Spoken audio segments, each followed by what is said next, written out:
Hey guys, so I just wanted to talk a bit today about how I healed the wound and the trauma, as well as the sadness and grief that I experienced when my dad committed suicide when I was a teenager. So, initially, when I experienced the loss of my father, I fell into a deep depression and devastation.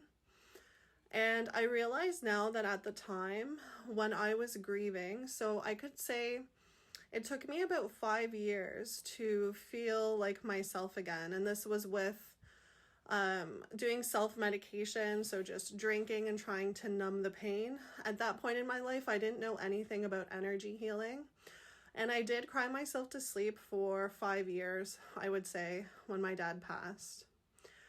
And back then, there'd be different types of spiritual phenomenon that would happen to me, but I would block it out, or I would just tell myself that I was losing it or I was crazy.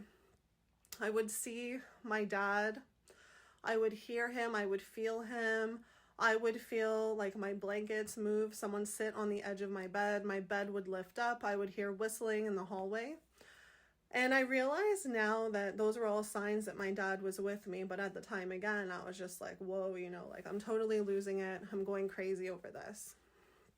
When I got into my early 20s and I realized what energy medicine was and energy healing was, I began my journey with learning how to do Reiki, and then I went into shamanism.